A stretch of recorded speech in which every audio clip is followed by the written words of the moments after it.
Anatomy of flowering plants के अंदर थोड़ा फटाफट आप इसमें एक बार रिवाइज कर लो, फिर आगे आज जो हमारा टॉपिक है that is secondary growth. Clear है? जिसको डिटेल में पढ़ के इसको कंप्लीट करेंगे। देखो इसमें क्या क्या क्वेश्चंस आते हैं, इसी के साथ आप समझते जाना। इस एनाटॉमी ऑफ फ्लावरिंग प्लांट्स में जो पहले क्वेश्चंस पूछे जाते थे, टिश्यू की डिस्कवरी से भी क्वेश्चन आया है। एन ग्रू नाम याद रखना, जिन्होंने प्लांट टिश्यू के बारे में बताया था। वो जूलॉजी में आप बिटचैट को भी पढ़ते हो, लेकिन यहाँ पर एन ग्रू को आपने पढ़ा था। टिश्यूज को हमने बेसिकली उनके कैपेबिलिटी ऑफ डिवीजन के बेसिस पे दो टाइप का पढ़ा, एक मेरिस्टेमेटिक और एक परमानेंट टिश्यूज। मेरिस्टेमेटिक टिश्यूज को आपने पढ़ा था क्या कि यहाँ पर एक्टिवली डिवीजन की कैपेबिलिटी है। ये सेल्स स्मॉलर होंगे पहले और इनके अंदर रैपिड डिवीजन करने की एबिलिटी होगी। ठीक, अब इनको हमने पोजीशन और ओरिजिन के बेसिस पे कैटेगराइज भी किया था। On the basis of position आपने पढ़ा apical meristems, intercalary meristems and lateral meristems. इसमें आपने जो लाइन याद करी थी कि apical meristematic tissues and intercalary meristematic tissues are responsible for primary growth, यानी increase in length of the plant. But lateral meristematic tissues is associated with secondary growth. ठीक, अब देखना यहाँ पर, यही आप एक लाइन याद रखना जिससे आज हमें क्वेश्चन करने में इजी होगा।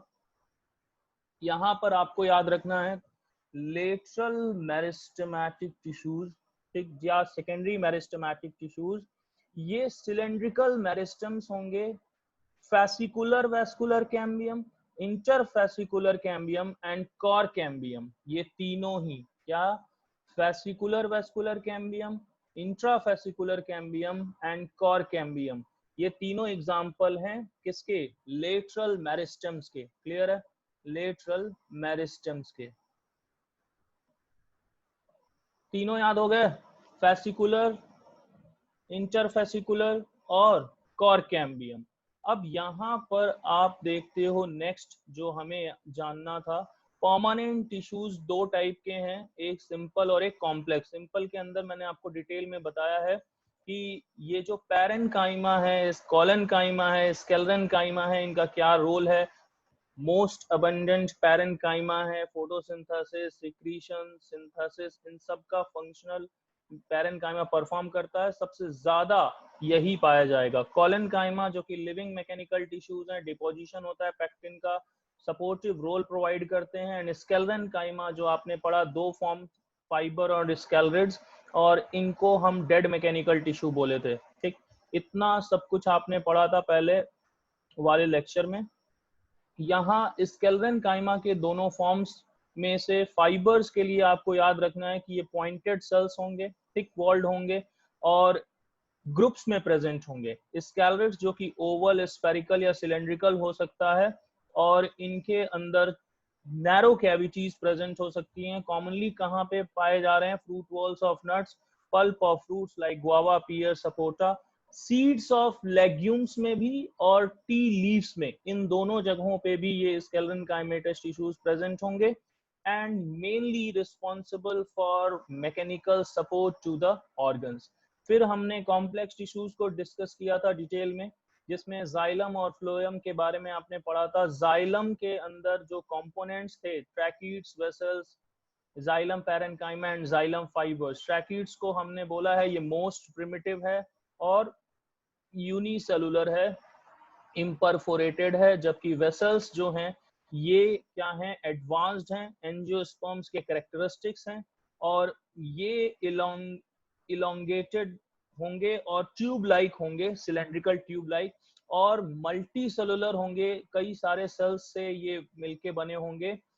वेसल्स में भी प्रोटोप्लाज्म नहीं होता है, वेसल्स में भी प्रोटोप्लाज्म नहीं होगा।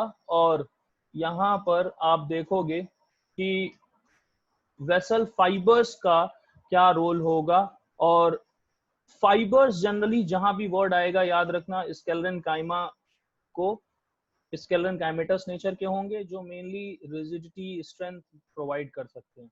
फिर जाइलम पैरेन्काइमा सेल्स आपने पढ़ा है, ये लिविंग होंगे, थिन वॉल्ड होंगे और सेलुलोजिक होंगे, जो फूड मटेरियल्स को स्टोर करेंगे, स्टार्च को, फैट को, जो भी टैनिन्स को। और जो सबसे इम्पोर्टेंट है इसमें, जो कभी मत भूलना, जिनसे कितनी बार क्वेश्चन पूछा गया है, कि ये जो जाइलम पैरेन्काइमा है, xylem parenchyma, it is associated with the radial conduction of water, radial conduction of water, और इसीलिए इसको हमने बोला है रे पैरेन्काइमेटस सेल्स। क्लियर। इसके बाद हमने जाना था कि ये जाइलम दो जो पहले बने प्राइमरी, जो बाद में बने सेकेंडरी। प्राइमरी जाइलम में भी जो फर्स्ट फॉर्म है that is protoxylem and later form that is metaxylem. Stem के अंदर और रूट के अंदर आपने कंडीशंस जानी थी, इंडार्च कंडीशन और एग्जार्च कंडीशंस को आपने डिटेल में पढ़ा था with diagrams.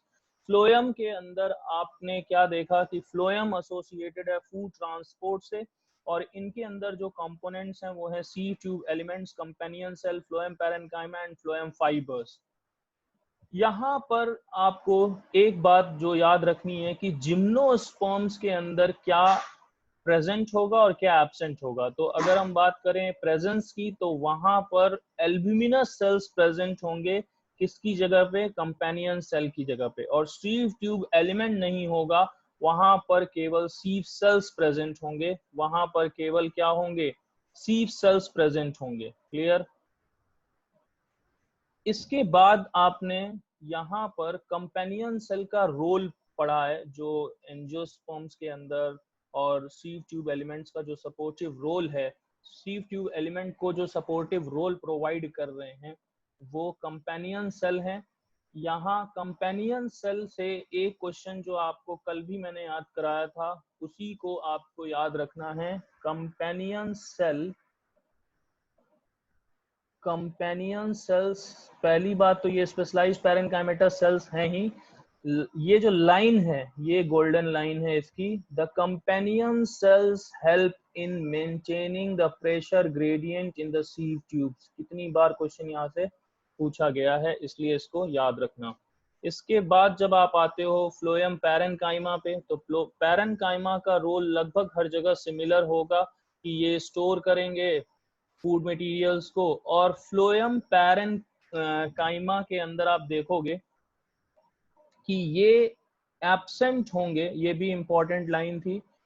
Phloem parenchyma is absent in most of the मोनोकोटिलिडन्स। Phloem parenchyma is absent in most of the मोनोकोटिलिडन्स, यहाँ से भी क्वेश्चन पूछा गया है।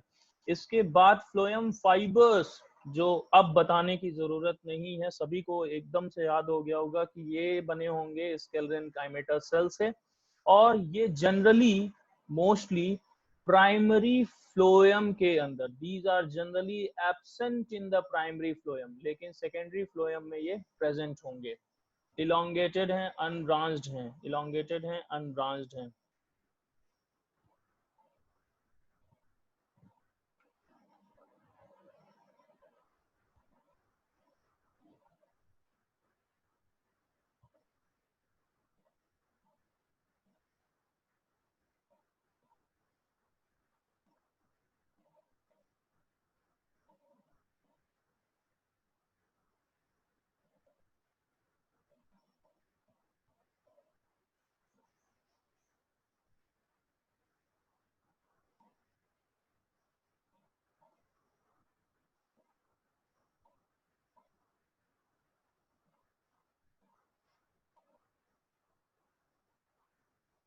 ठीक।